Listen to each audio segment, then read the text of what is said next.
Le rire de Jérôme claqua contre les vieilles boiseries comme un clou mal planté. Hélène applaudit, un claquement sec et enthousiaste, comme pour sceller une affaire. Je n'ai pas scié, je n'ai pas bougé. Puis le juge leva les yeux et demanda, d'une voix douce comme la neige qui tombe, « Combien de biens immobiliers possédez-vous, monsieur Dubois ?» Le son dans cette salle d'audience changea à cet instant précis.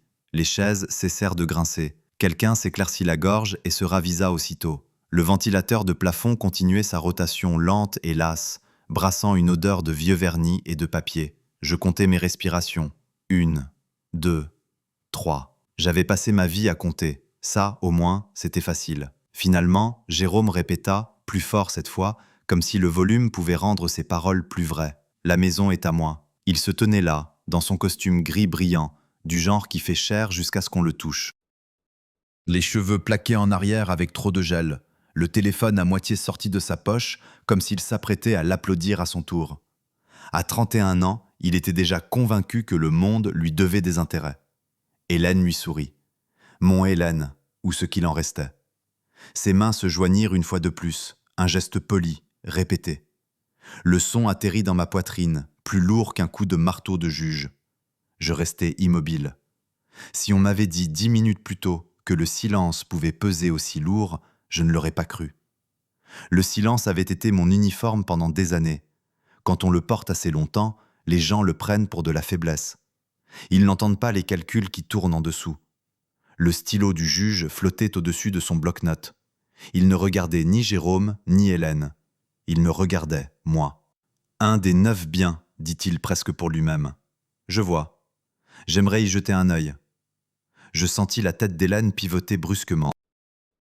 Le sourire de Jérôme ne bougea pas, mais quelque chose derrière ses yeux vacilla. Une lueur, de la confusion peut-être, ou le premier faux pas dans une danse qu'il croyait connaître par cœur. Je m'appelle Alain Dubois. La plupart des gens m'appellent Alain. J'ai 56 ans, né et élevé à Tours. J'ai passé 30 ans à faire du métrage pour des chantiers de construction, des entrepôts, des zones commerciales, des centres de stockage, des endroits que personne ne photographie jamais.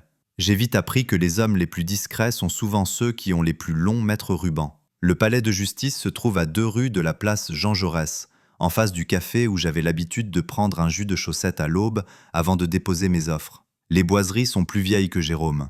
J'ai vu des juges aller et venir. Ce sont des hommes et des femmes qui ont appris à écouter ce qui n'est pas dit.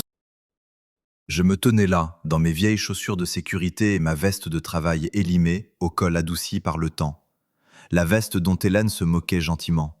« On dirait que tu vas au chantier même quand tu n'y vas pas », disait-elle. Je suppose qu'elle avait raison. Le greffier annonça une courte suspension d'audience.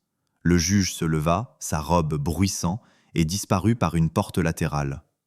Le ventilateur continuait de tourner. Au dernier rang, quelqu'un murmura mon nom comme une rumeur. Jérôme se pencha vers Hélène. « Tu vois, chuchota-t-il, je te l'avais dit, il n'a rien. » Rien est un mot étrange. C'est ce que disent les gens qui ne savent pas compter. Dans le couloir, l'air sentait le produit de nettoyage au citron et les manteaux d'hiver en train de sécher. Je posai la paume de ma main contre le mur en parpaing et sentis le froid me traverser. C'est à ce moment-là que maître Isabelle Rocher s'approcha de moi. Elle n'eut pas besoin de s'annoncer. Maître Rocher a une façon de se tenir qui suggère qu'elle a déjà analysé la situation et l'a classée. Tailleur sombre, chaussures sobres, une coupe de cheveux nette et fonctionnelle. Elle avait grandi dans les quartiers sud de la ville, payé ses études de droit en travaillant et ne gaspillait jamais une phrase. « Monsieur Dubois », dit-elle calmement, le regard droit devant. « Ils ont déposé une déclaration sur l'honneur ce matin. » J'acquiesçai d'un signe de tête. Il fallait s'y attendre. « Ils ont juré, continua-t-elle, que la maison familiale était votre seul et unique bien. » J'expirai par le nez, comptant à nouveau. Un mensonge, 2 témoins, 3 signatures. Maître Rocher se tourna enfin et croisa mon regard. « Le problème, dit-elle, c'est que leurs calculs ne tiennent pas la route. » J'ai failli sourire. Failli. De retour dans la salle d'audience, Jérôme arpentait le parquet comme s'il lui appartenait. Hélène lissait sa jupe, la mâchoire serrée.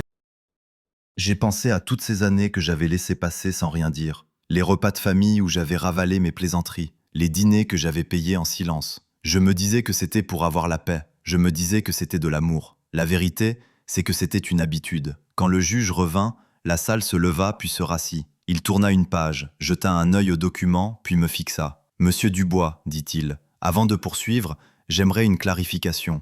La résidence de Tours est-elle le seul bien que vous possédez ?» Tous les regards se tournèrent vers moi. Je sentais la volonté de Jérôme me pousser à acquiescer. Les doigts d'Hélène se crispaient sur la lanière de son sac. Le ventilateur ronronnait. Dehors, un pot d'échappement pétarada. Je ne répondis pas tout de suite. J'ai compté les années, les papiers, les signatures, les erreurs, les regrets. Et puis j'ai parlé. « Non, monsieur le juge, dis-je, d'une voix stable et claire. Non. » Maître Rocher s'avança. La salle se pencha en avant. J'étais resté silencieux assez longtemps pour les laisser croire à leurs propres chiffres. Il était temps de compter à voix haute. J'ai appris à compter avant d'apprendre à me vanter. Mon père avait une petite entreprise de chauffage et climatisation dans l'ouest de Tours. Rien de luxueux. Une camionnette, une échelle, une caisse à outils qui sentait le cambouis en hiver. Il m'a appris que si on parle d'argent avant de l'avoir gagné, il a tendance à s'en aller. « Compte 2 fois, disait-il, et ne le dis qu'une seule si tu dois vraiment le dire. » À 25 ans, je chiffrais des chantiers pour une entreprise régionale. Des tonnes de béton, des charpentes métalliques, des casse-têtes administratifs. Je passais mes journées à transformer des plans en chiffres et mes nuits à transformer des chiffres en sommeil. Les entrepôts ne vous applaudissent pas quand vous visez juste. Ils restent simplement debout, sans s'effondrer. Ça m'allait très bien. Ma première femme, Marie, comprenait ce genre de calme. On s'était rencontrés à la kermesse de la paroisse, mariés jeunes, et on avait construit une vie qui sentait la sûre et le café. Un cancer l'a emporté avant que nous ayons eu le temps de vieillir ensemble. Après l'enterrement, la maison résonnait. J'ai appris à ce moment-là que le silence pouvait être doux ou cruel, selon le temps qu'on le laisse s'installer. J'ai rencontré Hélène 3 ans plus tard. Elle riait facilement. Elle aimait les dîners au restaurant, les lumières tamisées et l'idée de prendre un nouveau départ. Nous nous sommes mariés à la mairie, dans le même bâtiment où Jérôme se vanterait plus tard d'obtenir ma maison. À l'époque, je pensais que la simplicité était une bénédiction. Pour l'argent, j'ai gardé les choses séparées. Pas pour cacher quoi que ce soit, du moins c'est ce que je me disais, mais pour préserver la paix. Hélène avait des opinions sur les dépenses. J'avais des habitudes d'épargne. Nous étions d'accord pour ne pas être d'accord, et nous ne sommes jamais vraiment tombés d'accord par la suite. J'ai investi comme je travaillais, lentement, sans faire de vagues, et dans les règles. Une laverie automatique à Saumur, des pièces qui tombaient régulièrement, des clients fidèles, une rangée de box de stockage près de l'autoroute A85. Pas de glamour, pas de drame. Un petit entrepôt loué à une coopérative céréalière. Des contrats à long terme, des conversations courtes. Chaque bien était dans sa propre SARL, monté des années avant mon mariage avec Hélène, sur les conseils d'un chargé de clientèle du Crédit Agricole qui aimait les choses bien rangées. Je n'ai jamais caché mon travail. Je ne l'ai juste pas claironné sur les toits. Jérôme l'avait remarqué. Il avait 20 ans quand Hélène et moi nous sommes mariés. Grande gueule, sourire facile, toujours en train de jauger les gens. Au repas de Noël, il se renversait sur sa chaise et demandait « Alors, le vieux, toujours au volant de ce taco ?» Je souriais en lui passant la sauce. Pour son anniversaire, il déballait un cadeau que j'avais acheté, solide, utile, et disait « Tu sais, ils en font des versions plus sympas maintenant, non ?» Je hochais la tête et je comptais les bénédictions. Je me disais qu'avaler ça maintenait le calme à la maison. Je me disais que le rôle d'un beau-père était d'être patient. Mais la patience sans limite apprend aux gens les mauvais calculs. Hélène ne le reprenait pas vraiment. Elle aimait l'assurance de Jérôme. Elle aimait qu'il voie grand et dépense plus vite que moi. Quand elle me parlait de vacances, je répondais « peut-être l'année prochaine ». Quand elle me demandait pourquoi je n'utilisais pas de carte de crédit haut de gamme, je disais que je n'avais pas besoin des miles. La nuit, une fois les lumières éteintes, je restais allongé et je comptais. Facture payée, bien stable, mariage déséquilibré. Le procès m'a réveillé. Lire leur assignation, c'était comme découvrir que quelqu'un avait utilisé mon nom pour ouvrir des comptes que je n'avais jamais autorisés. Le langage était net, confiant et faux. Ils affirmaient que la maison de Tours était le seul bien conjugal. Ils sous-entendaient qu'il n'y avait rien d'autre à considérer. Rien. Maître Rocher n'y était pas allé par 4 chemins.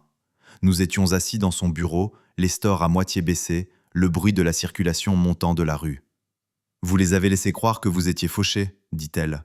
« Les gens ont tendance à le prendre personnellement quand ils découvrent que ce n'est pas vrai. »« Je n'ai pas menti, dis-je. » Elle hocha la tête. « Vous ne les avez pas corrigés non plus. » Cette phrase a fait mouche. J'ai pensé à toutes les fois où j'avais choisi le silence parce que c'était plus facile. Comment, en voulant maintenir la paix, je les avais lentement entraînés à me sous-estimer. Je n'étais pas encore en colère, déçu, oui, par eux, mais aussi par moi-même. Je ne voulais pas que l'argent soit le sujet de conversation, dis-je. Maître Rocher croisa les doigts. L'argent n'est pas le sujet, répondit-elle. La vérité, si. Sur le chemin du retour, le vent de la Beauce secouait ma camionnette. Je suis passé devant la sortie pour les boxes de stockage sans la prendre. Je n'étais pas encore prêt. Je devais d'abord compter autre chose. Les erreurs. J'avais pris la patience pour de la protection, le silence pour de la force. J'avais compté sur la gratitude, là où le sentiment que tout était dû avait fait des petits. Quand je me suis garé dans l'allée, la maison semblait plus petite qu'avant. Ou peut-être que j'avais enfin appris à la mesurer. À l'intérieur, Hélène était au téléphone. Elle baissa la voix en me voyant. « On en reparlera plus tard », dit-elle, le regard fuyant. Je suis resté là, les clés à la main, écoutant le calme, comptant ce que j'avais construit, comptant ce que j'avais ignoré. Et pour la première fois, je me suis demandé si jouer aux pauvres n'avait pas été mon habitude la plus coûteuse. Le bar-tabac du coin se trouve dans une petite rue qui sent le poisson frit le vendredi et les vieilles histoires le reste de la semaine. J'ai pris l'habitude de m'y arrêter à l'époque où je chiffrais des chantiers, quand un demi pas cher et un vieux jukebox pouvaient adoucir les angles d'un long cycle d'appels d'offres. On ne va pas là-bas pour être impressionné, on y va pour se souvenir de ce qui compte. Ce soir-là, je n'avais pas prévu de rester. J'avais juste besoin d'air, quelque part où ce n'était pas la maison, un endroit où mes pensées pourraient s'étirer sans trébucher sur les meubles. Le vent s'engouffra dans la porte quand je suis entré, puis mourut derrière moi. La chaleur prit le relais, un néon bourdonnait. Deux habitués, sûrement des anciens combattants, discutaient à voix basse de la composition d'une équipe du FC Nantes d'il y a 10 ans. J'ai commandé un demi et pris le tabouret près du mur. Le jukebox crépita. Du Renault, peut-être? J'ai compté les rayures sur le comptoir en attendant que la mousse se tasse. C'est là que j'ai entendu le rire de Jérôme. Il venait de la banquette du fond, assez fort pour couvrir la musique. Le genre de rire qui attend un public. Je ne me suis pas retourné. Pas besoin. La voix d'Hélène a suivi, plus claire que d'habitude, plus aiguë, comme si elle essayait de paraître plus jeune qu'elle ne l'était. J'ai tourné l'épaule et j'ai écouté. Jérôme leva son verre. « À nos nouveaux départs, dit-il, dans les vieilles maisons qui changent enfin de main. » Hélène trinqua. Les glaçons tintèrent comme de la petite monnaie. « Tu l'as bien mérité, dit-elle. » Ma bière avait un goût fade. Jérôme continua. Il continue toujours. « Le type a passé sa vie à compter des boulons et des briques, dit-il. Il ne savait même pas sur quoi il était assis. Franchement, 9 propriétés. S'il avait eu quoi que ce soit, on l'aurait vu. » Quelqu'un d'autre rit, sans conviction. Ma main se resserra sur ma bouteille. Le verre s'enfonça dans ma paume. Mes jointures blanchirent, comme toujours quand on essaie de ne pas bouger. Puis Hélène a prononcé mon nom, non pas pour le défendre, juste comme une étiquette. « Alain n'a jamais voulu plus, dit-elle. Un homme simple, ça lui allait bien comme ça. C'est ça qui m'a touché. Ce n'était pas l'argent, ce n'était même pas la maison. C'était la façon dont 30 ans de travail étaient réduits à une simple blague devant un verre de gin bon marché. Dans cette pièce où des hommes portaient un toast au service et aux pertes, mon silence était en train d'être encaissé comme un chèque sans provision. J'ai compté jusqu'à 5, puis 10. Je pouvais me lever, aller les voir, tout déballer. Je pouvais leur parler de la laverie qui avait tourné même pendant les crises, des boxes de stockage qui n'avaient jamais eu un loyer en retard, de l'entrepôt qui sentait le grain et la stabilité. Je pouvais regarder le visage de Jérôme se décomposer. Mais je ne l'ai pas fait. Parce qu'une fois qu'on parle, on ne choisit pas qui écoute. Et j'avais besoin de la bonne audience. J'ai fini ma bière lentement, payée en espèces. Au moment où je me levais, Jérôme lança une dernière phrase, plus fort que les autres. « Demain, dit-il, on est des hommes libres. » Je suis ressorti dans le vent et je l'ai laissé me frapper le visage. Le froid a chassé le bruit. J'ai conduit jusqu'à la maison, la radio éteinte, les phares sculptant une étroite vérité dans l'obscurité. Le sommeil n'est pas venu facilement. Il a tourné, gardant ses distances. J'ai fixé le plafond, comptant les fissures que je n'avais jamais réparées. J'ai pensé à Marie, à ces promesses qui n'expirent pas juste parce qu'on a arrêté de les prononcer à voix haute. Le lendemain matin, j'étais de nouveau assis en face de Maître Rocher. Même bureau, même store, mais un homme différent. Ils ont fêté ça, lui dis-je. Elle ne m'a pas demandé où, elle n'en avait pas besoin. Que voulez-vous faire demanda-t-elle. Je regardai mes mains, elles étaient stables. Je veux qu'ils arrêtent de rire, dis-je, légalement. Maître Rocher hocha la tête. Alors nous allons compter, soigneusement, dit-elle, et nous allons accepter le risque. Elle m'exposa la situation clairement. Jérôme avait signé une déclaration sur l'honneur, jurant que je ne possédais rien en dehors de la maison de Tours. Cette déclaration n'était pas seulement fausse, elle avait été faite sous serment. Si nous prouvions le contraire, ce ne serait pas un malentendu, ce serait une fausse déclaration, voire pire. Mais elle ajouta, « Une fois que nous ouvrirons les livres, tout sera visible.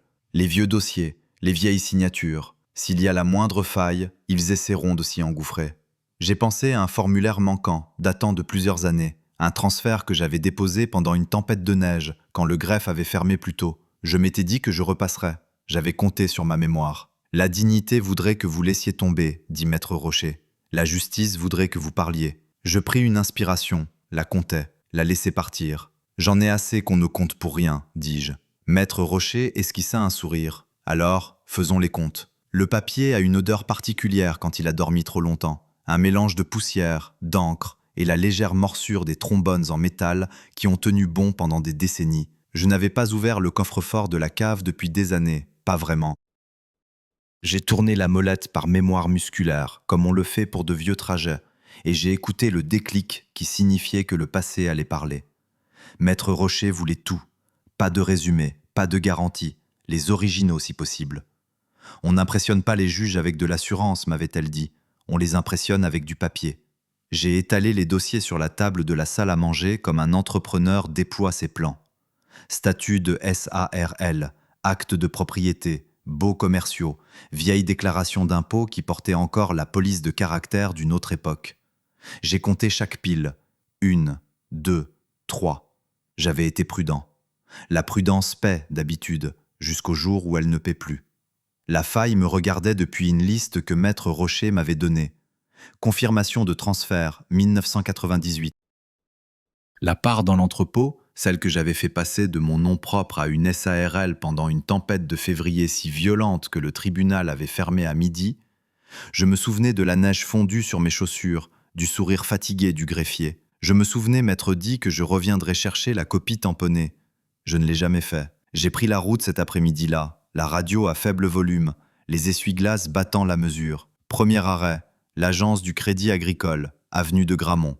Même bâtiment en briques, même odeur de moquette propre et de café. Une femme nommée Carole travaillait toujours au guichet, les cheveux grisonnants maintenant, des lunettes sur une chaîne. Elle se souvenait de mon père, elle se souvenait de moi. « Encore en train de compter ?» demanda-t-elle gentiment. « J'essaie, répondis-je. Elle a sorti les archives, lentement mais méticuleusement. Nous avons trouvé la plupart de ce dont j'avais besoin, mais pas la pièce manquante. Ensuite, l'entrepôt. Le terrain était silencieux sous un ciel pâle, le vent faisant vibrer une tôle desserrée sur le quai de chargement. Je suis resté là à l'écouter cliqueter comme un vieil homme qui s'éclaircit la gorge. Cet endroit avait permis de faire circuler des denrées quand d'autres choses s'étaient arrêtées. J'avais manqué la remise de diplôme de ma nièce pour conclure cette affaire. J'en avais compté le coût à l'époque. Je le comptais à nouveau maintenant. Au service des archives départementales, un jeune employé tapa sur son clavier et secoua la tête. « La numérisation ne remonte pas si loin, dit-il. Les trucs plus anciens sont stockés ailleurs. »« Ailleurs où ?» demandai-je. Il haussa les épaules. « Ça dépend de qui a fait les cartons. » Ce soir-là, j'ai mangé un sandwich au-dessus de l'évier en pensant à toutes les fois où j'avais choisi de remettre à plus tard. Plus tard est un mensonge qui facture des intérêts. Maître Rocher appela. « Des nouvelles ? » « Pas encore. » Un silence. « On va continuer à chercher, dit-elle. Mais comprenez bien, s'ils sentent une faiblesse, ils vont s'appuyer dessus. » « Je sais, dis-je. Et je le savais. Jérôme s'appuyait sur tout ce qui pliait. 2 jours plus tard, je me suis rendu dans un centre d'archivage à 1 heure de route, le genre avec de longues allées et des néons qui bourdonnent comme s'ils étaient fatigués de travailler. Un archiviste à la retraite, un certain Michel, m'y a retrouvé. Il se déplaçait lentement, mais sa mémoire était vive. « L'année de la tempête de neige, dit-il en plissant les yeux. Ouais, on a mis en boîte tout un tas de choses et on les a envoyées ici. Il disparut entre les rayonnages et revint avec un chariot. Des boîtes en carton étiquetées au marqueur épais. J'ai compté mes respirations pendant qu'il cherchait. 1, 2, 3. Il a sorti un dossier et l'a posé. Celui-là. Mon nom était là, à l'encre passée. Le tampon était net. La date était la bonne. Le soulagement est une chose discrète quand on a vécu assez longtemps. Il ne crie pas, il s'installe. De retour au bureau de Maître Rocher, nous avons préparé le dossier. Pas tape à l'œil, clair. La laverie parlait d'elle-même. Revenu stable, pas de drame. Les boxes de stockage, pareil. L'entrepôt bouclait la boucle. Nous n'avons pas listé les 9 biens en détail, ce n'était pas nécessaire. Nous avons prouvé que leur compte était faux. Pourtant, le doute s'insinuait la nuit. Et si gagner signifiait perdre la dernière illusion qu'il me restait?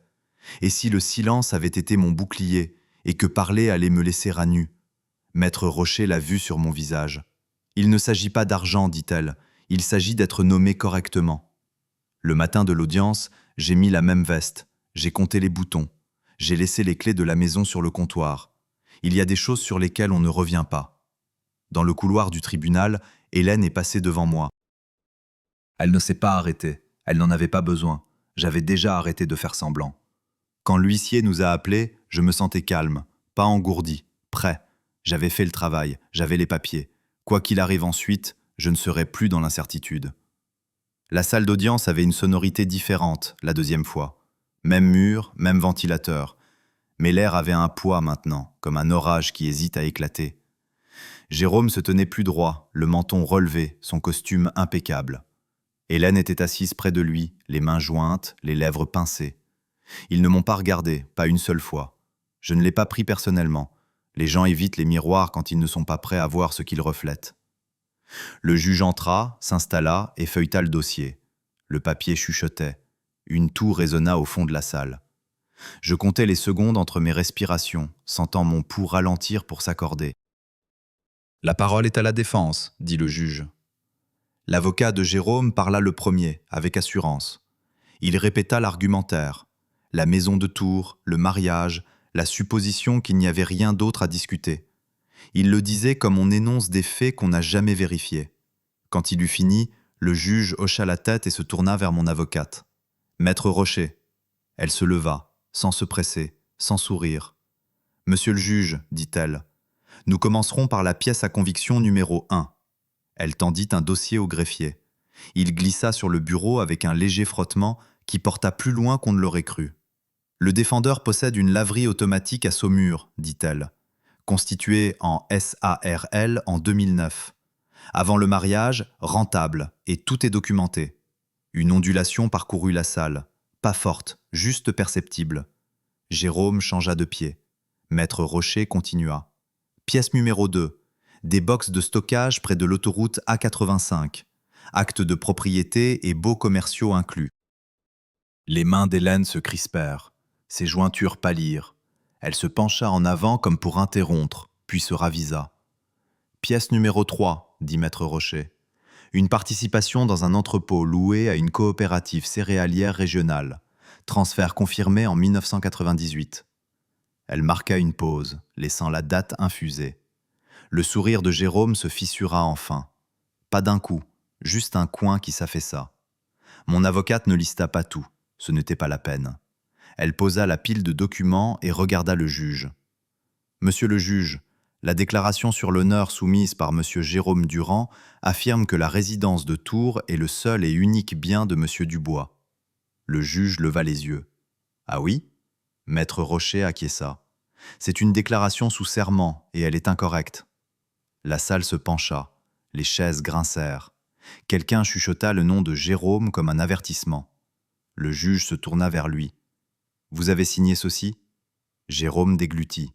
« Oui, monsieur le juge. »« L'avez-vous lu ?»« Oui. »« Et au moment où vous l'avez signé, dit le juge d'un ton neutre, vous n'étiez pas au courant de ses autres propriétés ?» Jérôme ouvrit la bouche, la referma, regarda son avocat. Hélène fixait le mur d'en face comme s'il pouvait lui offrir un abri. « Je... » commença Jérôme. Le juge leva une main. « Faites attention, dit-il. C'est le moment où les comptes sont importants. » Un silence tomba. Pas le genre de silence confortable. Le genre qui annonce que la vérité est sur le point de parler. Maître Rocher conclut. Nous ne sommes pas ici pour mettre qui que ce soit dans l'embarras. Nous sommes ici parce que les déclarations sous serment ont un poids et que déclarer de fausses informations au tribunal a des conséquences. Le juge hocha la tête une fois, puis il me regarda. « Monsieur Dubois, dit-il, pourquoi n'avez-vous pas divulgué tout cela plus tôt ?» Je me levai. Le parquet était solide sous mes chaussures. « Parce qu'on ne me l'a pas demandé, dis-je.